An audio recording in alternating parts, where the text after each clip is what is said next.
김양 앞에서 피해자 엄마의 담담한 증언. 그렇게 가선 안 될 아이였다. 초등학생 여아를 잔인하게 살해하고 시신을 훼손하고 장기를 적출하는 등 정말로 충격적인 범죄를 보였던 김양과 그녀의 공범에 관한 이야기가 오늘 새로운 이야기가 또 들어와 있습니다. 법정에서 피살된 초등학교 여아의 어머니가 눈물을 참으며 증언을 했습니다. 눈물을 참으며 증언을 했던 어머니의 심정. 정말로 장기가 끊길 것 같은 그런 고통을 느끼지 않았을까라는 생각이 듭니다. 법정에서 눈물을 참으며 증언한 내용입니다. 부모는 자식이 죽으면 가슴에 묻는다는데 그렇게 보낼 수가 없어서 수목장을 했다. 그날 사랑한다며 뽀뽀하고 나갔는데 그 아이는 정말 보물 같은 아이였다. 잠도 잘 수 없고 숨도 쉴 수가 없어서 도망치듯 이사했다.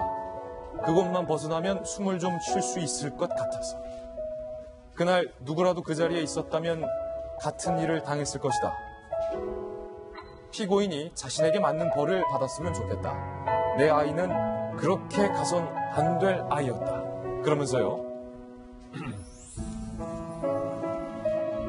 스마트폰이 애들한테 안 좋다기에 최대한 나중에 사주려고 했다. 급할 땐 아이 데리고 있는 아주머니한테 전화기를 빌리라고 가르쳤는데 이렇게 될 줄은... 스마트폰 사달라고 했을 때 사줄 걸. 이 피살 어머니가 스마트폰을 못 사준 대목에서 말을 잇지 못했습니다. 그러면서요, 힘겹게 진술을 이어갑니다. 경찰이 얼굴은 남았다, 괜찮다라고 해서 보러 갔는데 얼굴이 그럴 줄은. 눈도 못 감고 얼굴의 반이 검붉은 시반으로. 예쁜 옷을 입히고 싶었는데 그럴 상태가 아니어서 옷을 조각조각 잘라서 입혔다. 정성희 위원님, 이 피해자 어머니의 진술인데요. 정말 이게 가슴이 너무나도 미어지네요. 그렇죠. 저도 어저께 이제 오후에 퇴근길에서 이걸 찾아서 읽고요. 저 말을 읽지 못했습니다. 특히 이제 염을 하는데 그 얼굴은 괜찮다고 그래서 들어갔는데 얼굴도 엉망이었고 사실 몸 자체는 다 조각이 났기 때문에 예쁜 옷을 입힐 수가 없어서 조각조각 잘라서 덮어놨다는 구절을 읽고 이제 가슴이 미어지듯 했는데요.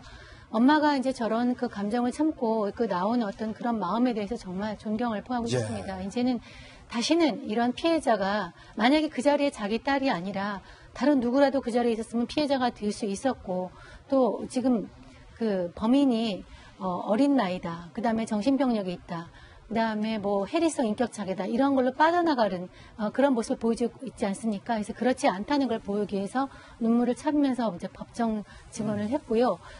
거기에 대해서 뭐 방청석도 우리가 그림으로만 봤지만 방청객 모두가 눈물바다가 됐다고 합니다.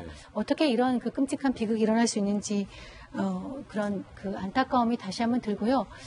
제가 늘 얘기하지만 나이가 어리다는 것이 면책사유가 될 수는 없습니다. 과거와는 달리 10대라고 해도 굉장히 정신적인 그다음에 육체적인 발육 속도가 크기 때문에 이 엄발하지 않으면은 굉장히 이런 범죄가 자주 일어납니다. 제가 아까 잠깐 말씀드렸지만 대구 그 중학생들 가해폭력 사건 학생들도 중학교 2학년이었습니다. 제가 얼마 전에 보도해 드렸던 그 여중생을 성폭행했던 남자아이들도 나이도 겨우 중학교 3학년이었습니다. 중학생이다, 나이가 어리다는 이유로 우리가 범죄자를 계속 관대하게 처분한다면 이런 사건은 반복되리라는 것을 말씀을 드릴 수 있겠습니다. 김명민 박사님이 이 부분은 제일 공감하실 것 같아요. 아이가 있어서 정말로 행복했던 가정이 아이의 부재 때문에 하루아침에 정말로 바뀌었다. 이거 뭐 기사 보기가 너무 개인적으로 좀 힘든데요. 저희 아이 한 명이 얼마 전에 좀 많이 아파갖고 처갓집에 가갖고 한 일주일 정도 떨어져 있었거든요. 그런 과정을 거치면서 그 일주일이라는 시간 동안도 아이를 못 보는 게 사실은 굉장히 걱정되고 얘가 잘 있나라는 생각 때문에 마음이 좀 울컥이는 마음인 게 이게 그러니까 아이를 가진 부모랑 다 똑같은 마음일 겁니다. 근데 법정에서 나와갖고선 이 사건을 어떻게든 진술해야만 하는 이 피해자 부모님의 상황을 보면서 저는 기사를 도저히 읽기도 좀 어려운 상황이다라는 생각이 들었는데요. 일단 이 가해자로 볼 수 있는 김양과 박양 같은 경우가 지금 어린 아이들인데 아주 만약에 이 친구들이 출소를 하게 되고 나중에 사회에 나가서 만약에 누군가의 엄마가 된다라는 상상을 이 친구들은 한번 해본 적이 있을까라는 생각이 들어요. 예. 그리고 내가 누군가의 엄마가 돼서 아이를 갖고 있는데 똑같은 이 사건의 피해자처럼 된다라면은 어떤 생각을 가질까?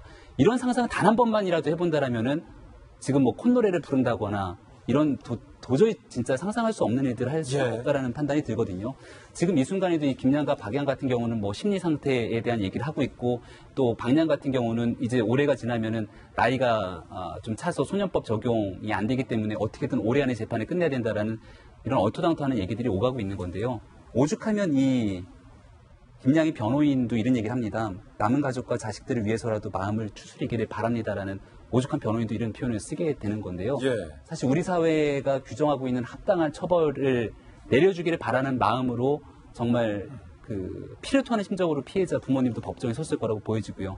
그럼에도 불구하고 재판부가 이런 내용들에 대해서 온당한 처벌이 이루어지지 않는다라면은 그 뒤에 사회가 갖게 되는 이 상처를 어떻게 극복할 수 있을까라는 정말 걱정이 들고 개인적으로 오늘 저는 이런 기사를 보면서 적절한 비유일지 모르겠습니다만 영화 친절한 금자씨라는 영화가 있거든요. 그러니까 제대로 사회가 뭔가에 대한 범행을 저지른 가해자들에 대한 처벌하지 않기 때문에 더 끔찍한 사건들이 일어나게 되는 그런 영화의 한 장면을 갑자기 떠올리게 되는데 정말 우리 사회가 법과 제도적인 영역 내에서 이런 끔찍한 일들이 두 번 다시 재발되지 않기는 정의 구현이 뭔지를 좀 보여줬으면 좋겠습니다.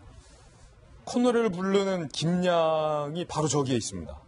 한 김배인 박사님 앉은 정도의 주범이 김양이 바로 앉아있는 상황에서 이 피살된 초등학생 어머니가 바로 제 정도의 위치에서 눈물이 나오는 것을 꾹 참고 주먹을 꽉 쥐고 담담하게 터져나오는 눈물을 참으면서 진술을 했던 이유. 그 이유. 아마 이 부분에 나와 있는 것 같습니다. 그날 누구라도 그 자리에 있었다면 같은 일을 당했을 것이다. 피고인이 자신에게 맞는 벌을 받았으면 좋겠다. 내 아이는 그렇게 가서는 안 된 아이였다. 제대로 된 벌을 받았으면 좋겠다. 이 이유 하나 때문에 이 어머니가 그렇게 터져나오는 눈물을 참으며 주먹을 주면서 증언을 하지 않았을까 싶습니다.